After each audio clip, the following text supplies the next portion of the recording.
Today, one of the most common forms of media is television.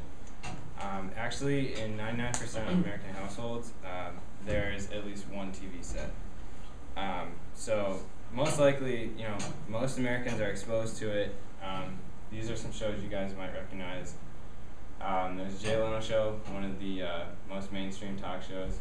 The Simpsons, which is one of the most, historically one of the most longest running shows on TV. Seinfeld is actually on the top 10 list for most watched series finales, and also Lost was a pretty big show and actually my personal favorite as of late. But a lot of shows come and go, a lot of them succeed, a lot of them fail, and a lot of that actually is due to ratings and advertising.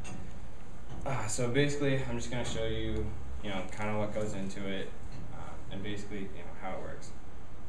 Ratings will determine how much advertising goes into the show, and then the advertisers will basically fund the show and keep it going. So everything starts here with, you may or may not know the name Nielsen. This is Arthur Nielsen. He was a market analyst who specialized in brand advertising analysis, and he founded Nielsen Media Research. Nielsen then developed what we call today the Nielsen ratings, which is an audience measurement system. So basically they calculate, who's watching what and the demographics that go along with that. They actually started out in radio, but in 1950 they moved to TV, and ever since they've been the primary measurement system for television.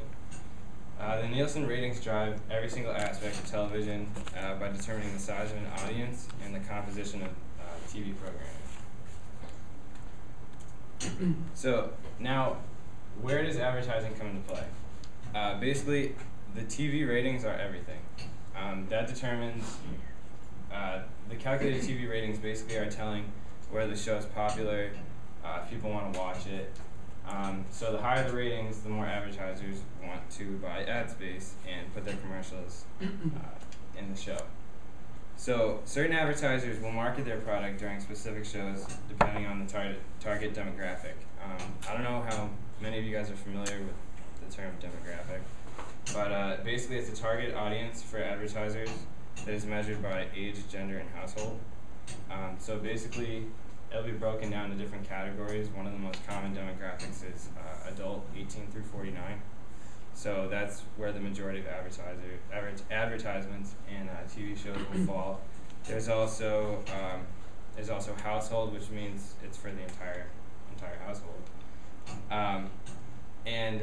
Actually, last summer I interned at a TV station, and one of the most interesting things I found is that when we were dealing with beer advertisers, they'd be marketed specifically towards men in the 21 to 34 range, and also Jaguar, which is a luxury car, pretty expensive, is marketed generally from the ages of 45 to 63 in most adults. Midlife crisis, right? Right. So this is just to give you a general idea of what I mean. So basically, if you were watching Nickelodeon or SpongeBob, most likely you are going to see ads for Hot Wheels or Barbies or basically any toys, geared towards kids.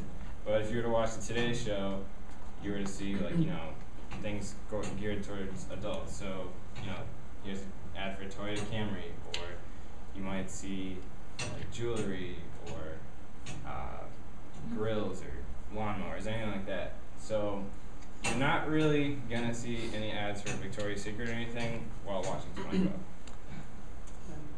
So basically what I want to talk to you about is advertising as it pertains to sports TV. I actually worked at NESN, which is the New England Sports Network, last summer. So that's where I learned most of what I know about advertising in sports television. And the reason why I think it's so interesting is because it's totally different from any other TV. There's a lot of aspects of sports that advertising goes into that is really unique. So the different types of advertising in sports television, a lot of graphics. there's a thing, I don't know if you guys are familiar with TV, it's called a lower third.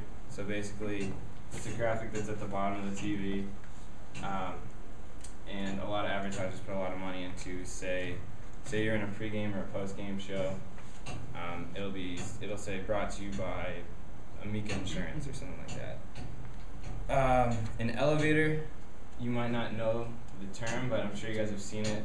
If you're watching, say you're watching Glee, and like Bart Simpson comes like on a little skateboard across the bottom of the screen, that'll be an elevator.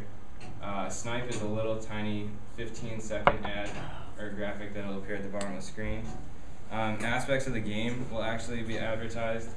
So basically, if you are a baseball fan, you're watching a game, a pitching change will be sponsored. And this brings me to the Super Bowl, which is the ultimate stage for advertising. The Nielsen company actually said that 111 million people watched the Super Bowl this year, which makes it the most viewed event on TV ever. To give you an idea, Fox sold 30-second ad spaces for $3 million. So if you're an advertiser, you're pouring a lot of money into it. And it's basically the biggest, most high-priced market for advertisers, but worth the payoff. I'm sure you guys are familiar with the E-Trade Baby and the Betty White commercial for Snickers.